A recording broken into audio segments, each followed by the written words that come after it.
The test is in 4-part, Part 1, Part 2, Part 3, and Part 4. Now look at Part 1. Part 1. First, you have some time to look at questions 1 to 4.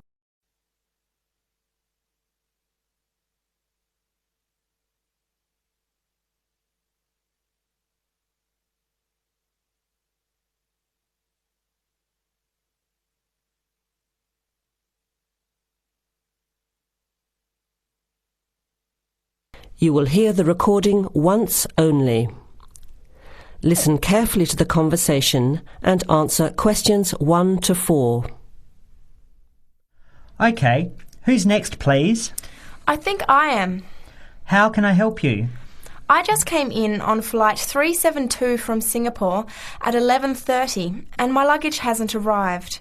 I've been waiting at the baggage claim for about half an hour now and everything seems to have come off the plane. The conveyor belt has stopped and all the passengers have gone. So I came here to find out what has happened to my bag. Can I see your ticket, please? Here it is. So you came from Hong Kong today and changed planes in Singapore, right? Yes, the connection in Singapore was a tight one. The plane got in late and I had to rush to get to the next flight. That's the problem right there.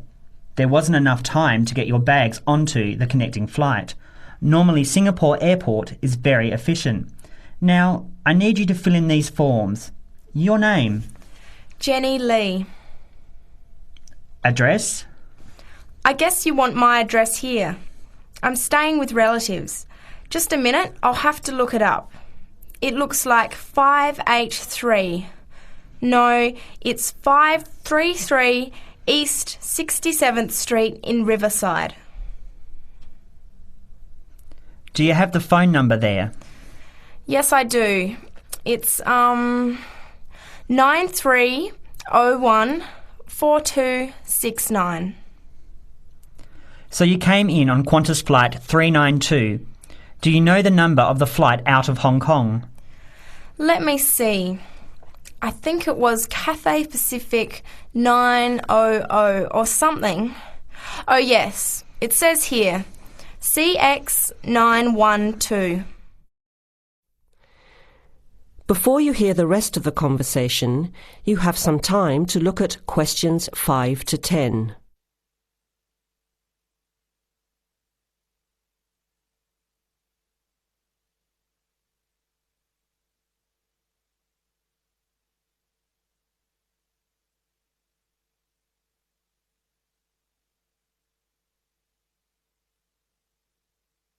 Now listen and answer questions 5 to 10.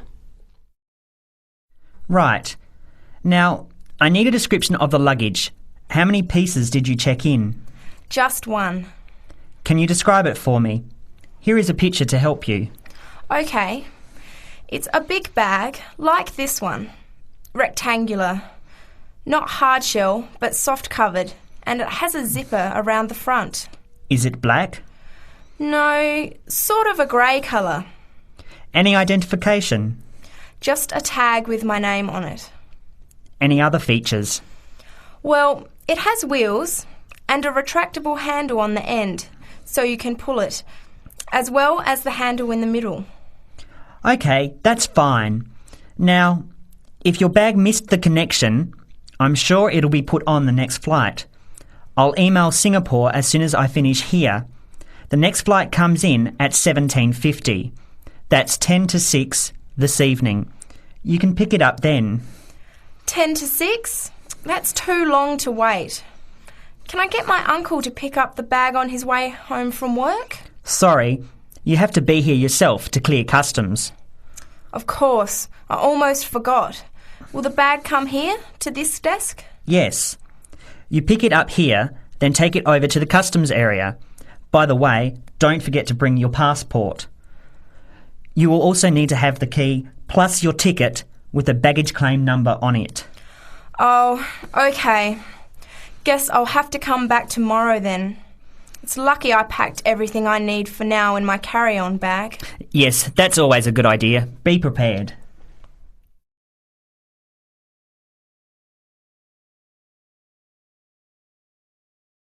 That is the end of part 1. You now have half a minute to check your answers.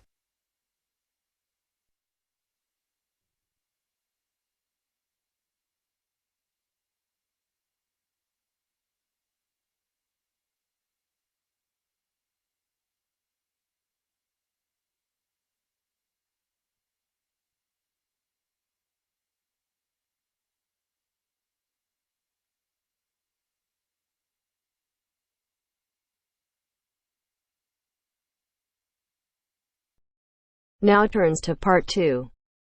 Part 2. You'll hear a man talking about living and working on Trinidad. First, you have some time to look at questions 11 to 15.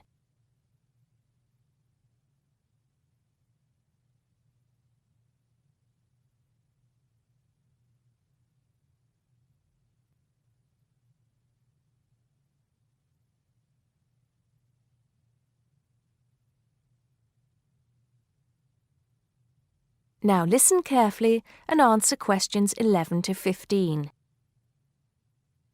Hi, I'm Steve Pinfold, and I'm here today to tell you about my gap year, which I took about 20 years ago. Unlike many students these days who go travelling or get some work experience between school and university, I decided to do something completely different after finishing my degree. I applied to work for a charity organisation. What it does is it sends people with particular skills to countries where those skills are needed. Apart from having some experience teaching English to summer school students, I didn't have any particularly useful skills, I thought, but luckily I was still accepted. I had to find the money for the flight, but you get free accommodation. I stayed with a family of 5. And you do get paid, but not much. It's a bit like pocket money, enough to get by. I worked in an orphanage and taught English at a local school. Where was I? Well, originally I was going to be sent to a village in India, but at the last minute the organisation decided to send me to Trinidad. Now, this is a fascinating place. It's an island in the Caribbean. Well, in fact, the country is actually 2 islands. The smaller one is called Tobago, which is connected somehow to the word tobacco. Anyway, there I was, a young white guy living and working on an island which is mostly a mixture of descendants from Africa and India.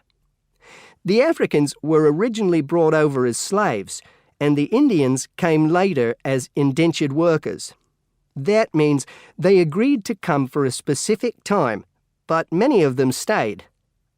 There are also some Trinidadians of Chinese and British origin, though the native inhabitants were basically wiped out by colonialization. I myself felt completely accepted and had the time of my life. The language everyone speaks is English, so there was no problem for me there, but some concepts don't quite translate. They're pure Trinidadian. There's the term liming, for example, which means sitting around watching the world go by. Also, there's the famous carnival, when the whole island is taken up in playing mass. For a whole month, around February or March, it depends when Easter is, everyone's busy preparing costumes, practicing calypsos, soca and steel pan music, and most importantly, partying. Before you hear the rest of the talk, you have some time to look at questions 16 to 20.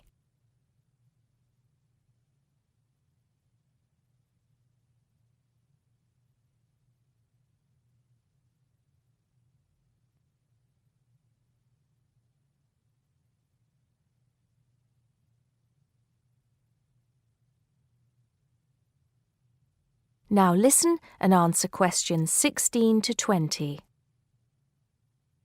When the actual official carnival starts, it's days of 24-hour dancing in the streets. In Trinidad, it's called whining. You've probably seen this sort of thing on TV, in the more famous carnival in Rio, or even at the Notting Hill Carnival in London. Many people joined bands, each one of which has a theme. For example, the Sea or Jungle Fever, and they have costumes designed and made to go with the theme. These can cost $1,000 for the king and queen of each band. They're incredible. The whole city is a non-stop party zone full of colour and sound. It's serious too. The bands are in competition and the winner gets $1 million. Sorry, I got a bit carried away with those memories. Back to my real job there.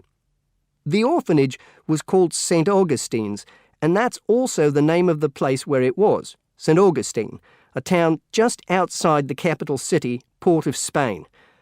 I didn't have any particular job description, just to be with the children and tell stories, sing songs and play games. Oh, and we also went camping in the jungle once. I could tell you a few stories about that particular escapade. Every time I arrived at the gate, kids would come running towards me, shouting, with big smiles on their faces. The younger children seemed fascinated by my blonde hair and loved to touch it as if it was something miraculous.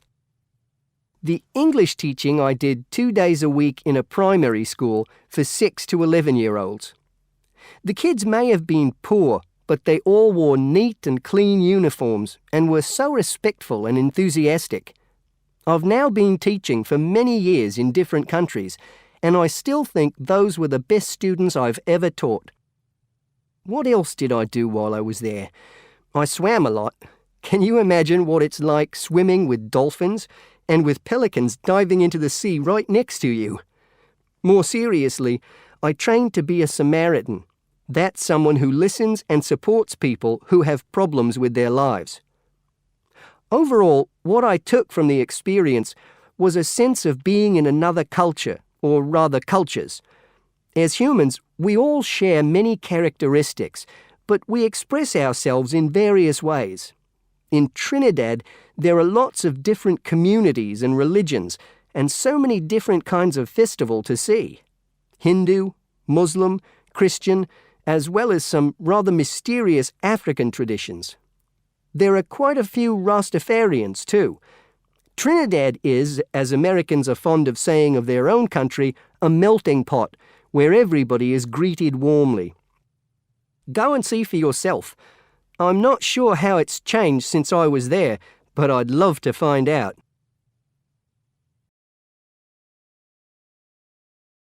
That is the end of part 2. You now have half a minute to check your answers.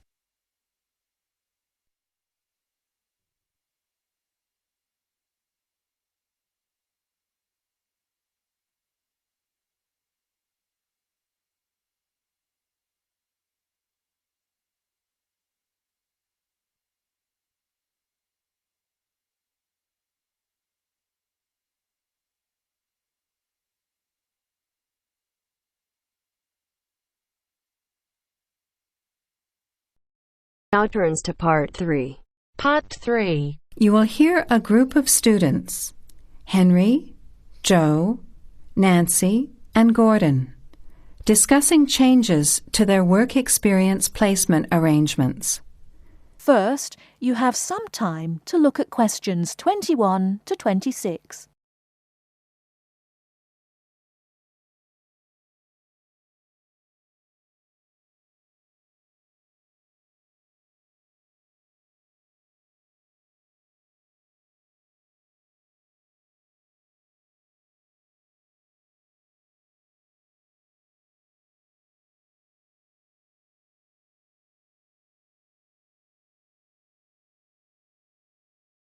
Now listen carefully and answer questions 21 to 26.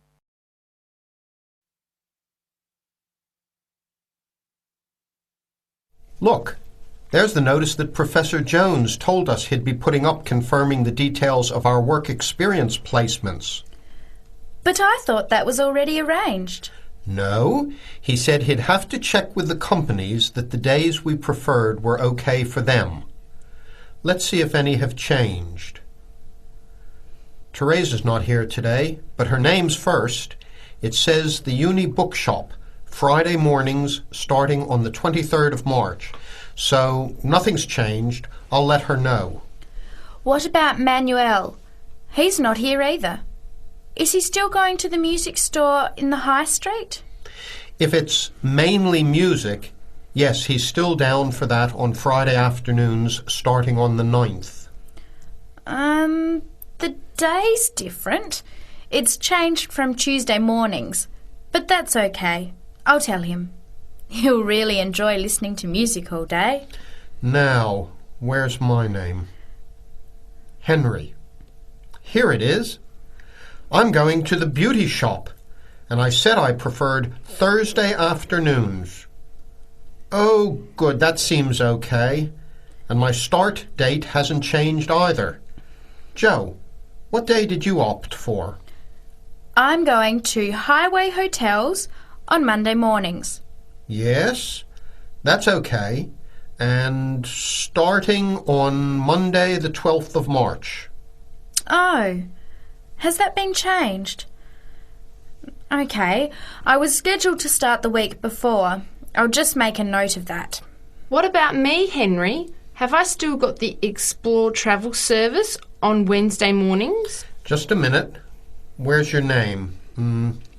Let's see. Nancy. Okay, here it is. Explore travel on Wednesdays, yes, but afternoons, and starting date is Wednesday the 14th of March. Has the date changed? No, not the date, just the time, which is fine. I'll get to sleep in. You lazy thing, Nancy. Chris's name is next on the list. Gorgeous Gowns Fashions. What a name. Yes, it sounds good, doesn't it? I'm hoping he'll bring me some free samples. So, has he still got Wednesday mornings? Yes, Wednesday mornings starting on the 14th of March. Okay, I'll tell him when I see him tonight that his arrangements haven't changed. Gordon, what about you? I chose that software company that makes computer games. I can't remember its name, but I asked for Tuesday afternoons. Oh yes. Here it is. Games to go on Wednesday mornings. There's a note here saying they have their weekly staff meetings on Tuesday afternoons, so that wouldn't be much use to you. That's why they've changed it to Wednesdays, starting on the 21st of March, so you can see their working setup. OK, I'm glad they've changed it. I don't think I'd want to sit through a meeting every week. Before the conversation continues, you have some time to look at questions 27 to 30.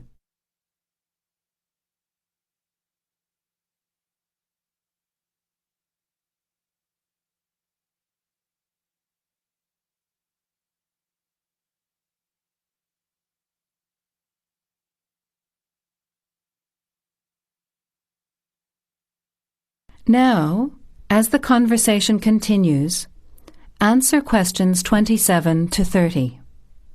Can someone remind me what time we have to get to our placement in the afternoons? It says here, mornings start at 9 a.m. and afternoon sessions at 1 p.m. Oh, that's a shame. I thought Professor Jones was going to change it to 9:30 a.m. and 1:30 p.m. Yes, he did say that he'd try to make it later, but obviously that wasn't possible.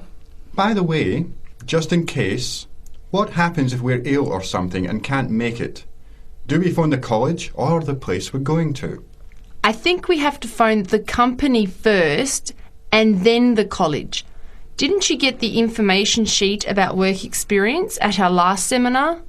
No, I missed it because I had to go to the dentist. What else did it say? Well, we have to do a total of 24 hours altogether. So if we miss one of the arranged sessions, we have to organise another time to make up the hours. And he gave us details of the presentation we have to give about our work experience. Oh, really? What do we have to do? In week 10, we each have to give a presentation to the class about the company we've been with. It's 30% of a final mark for this subject, so it's going to be a lot of work.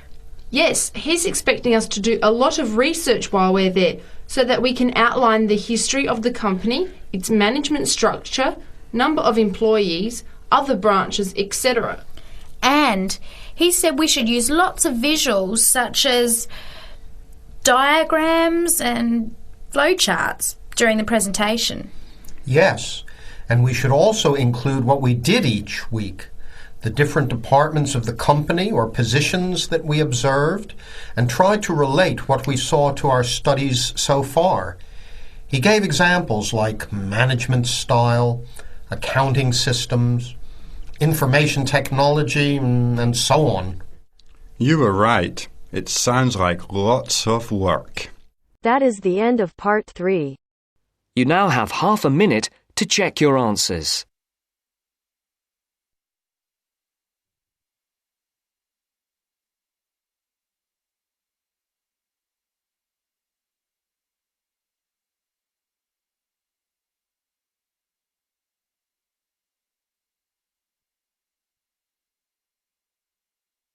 Now turns to part 4.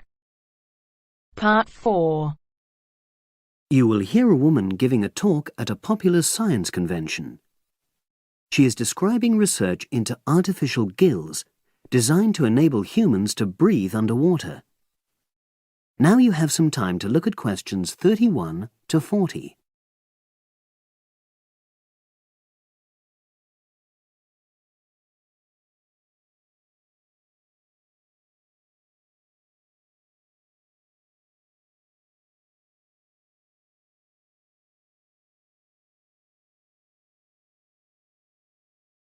Now listen and answer questions 31 to 40. In my talk today, I'll be exploring the idea of artificial gills. I'll start by introducing the concept, giving some background and so forth, and then I'll go on to explain the technological applications, including a short, very simple experiment I conducted. Starting with the background. As everyone knows, all living creatures need oxygen to live. Mammals take in oxygen from the atmosphere by using their lungs, and fishes take oxygen from water by means of their gills, which of course in most fishes are located either side of their head. But human beings have always dreamt of being able to swim underwater like the fishes, breathing without the help of oxygen tanks. I don't know whether any of you have done any scuba diving, but it's a real pain having to use all that equipment. You need special training, and it's generally agreed that tanks are too heavy and big to enable most people to move and work comfortably underwater. So scientists are trying a different tack. Rather than humans carrying an oxygen supply as they go underwater, wouldn't it be possible to extract oxygen in situ? That is, directly from the water while swimming. In the 1960s, the famous underwater explorer Jacques Cousteau, for example, predicted that one day surgery could be used to equip humans with gills. He believed our lungs could be bypassed and we would learn to live underwater just as naturally as we live on land. But of course, most of us would prefer not to go to such extremes. I've been looking at some fairly simple technologies developed to extract oxygen from water, ways to produce a simple, practical artificial gill enabling humans to live and breathe in water without harm. Now, how scientists and inventors went about this was to look at the way different animals handled this. Fairly obviously, they looked at the way fishes breathe, but also how they move down and float up to the surface using inflatable sacs called swim bladders.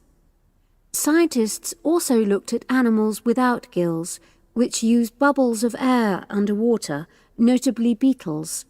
These insects contrive to stay underwater for long periods by breathing from this bubble, which they hold under their wing cases.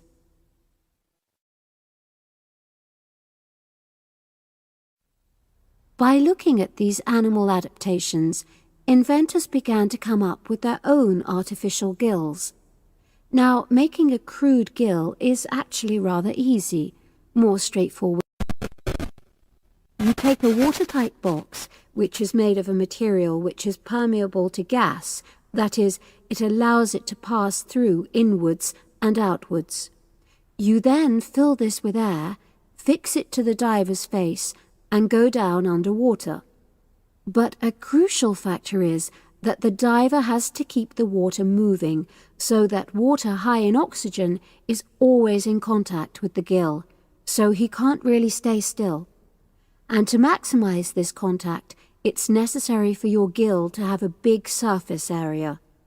Different gill designers have addressed this problem in different ways, but many choose to use a network or lattice arrangement of tiny tubes as part of their artificial gills. Then the diver is able to breathe in and out. Oxygen from the water passes through the outer walls of the gill, and carbon dioxide is expelled. In a nutshell, that's how the artificial gill works. So, having read about these simple gill mechanisms, I decided to create my own.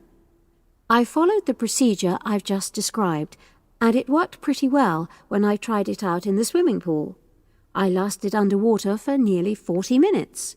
However, I've read about other people breathing through their gill for several hours.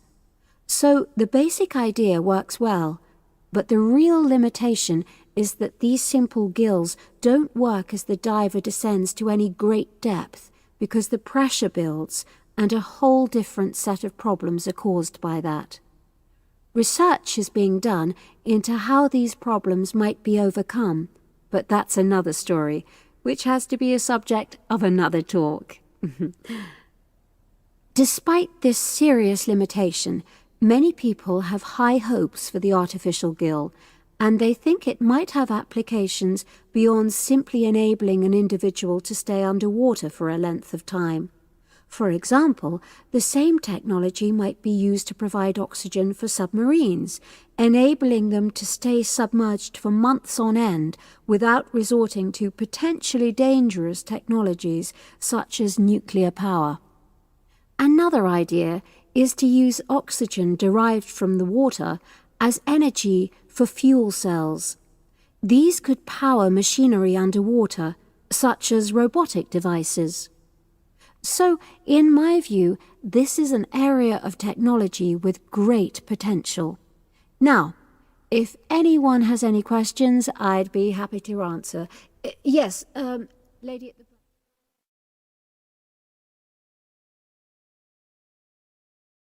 That is the end of part 4.